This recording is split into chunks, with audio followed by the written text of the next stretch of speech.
Ladies and gentlemen, totally enjoyed the show, guys.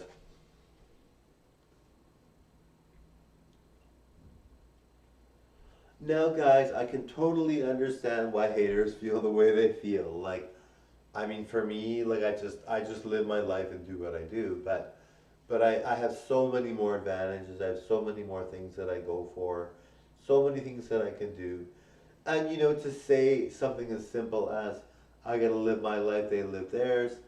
Of course, that's what we have to do at the end of the day, and we have to not care what our haters say, and we have to really go for what we want.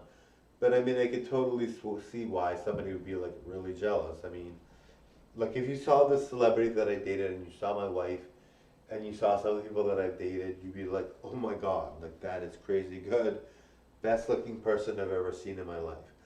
And people that I've hung out with, and people in general, I'm very lucky because been dating many good people, and then had a lot of really good friends. And so some people don't even, like, some people dated their one partner and they don't have anybody else, and then they just they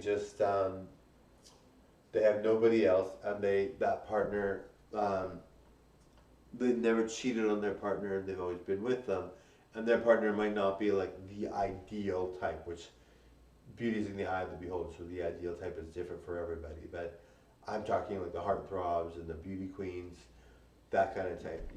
But not everyone thinks they're attractive, but you know what I mean. So anyway, um, I really feel that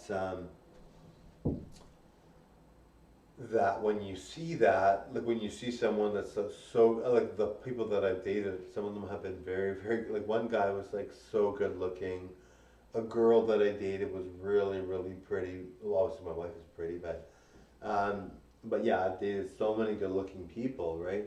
Not necessarily too many, but I mean, even if I date one good looking person, which I've dated more than one, obviously, but really, really, like some of these people are like drop dead gorgeous. But anyway, so when you see these people, you're like, oh, okay, that's crazy good.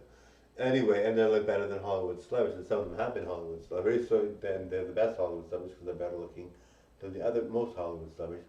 But yeah, so you get the sense where it's like, okay, I can totally understand that a hater might be like, that's way too much. I've never dated someone like that.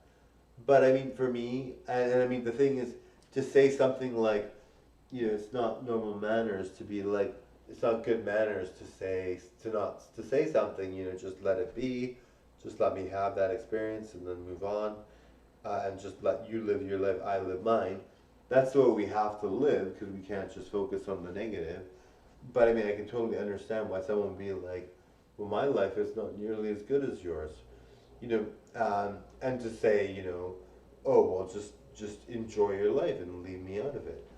And like I said, if someone is a person that is someone um, that can experience good things, like really extraordinary things, and can do all these things, but just chose to have a very unhealthy lifestyle and do things that made them worse off, then I can see why, then it's their fault. But if it's someone that has a hard time just because of their genetics or just because their abilities in general or whatever, then I can see why those people will be like, they have no choice, right? They have no choice. But for some reason, I don't feel it's people that have no choice. I feel like it's people that, and I might not be right about that, but I feel like it's people that could do something about themselves, but don't. But I mean, obviously, I don't know. I don't see the haters typing the messages. Anyway, totally enjoy. By now, I can totally get why haters say what they say then. Okay, bye now.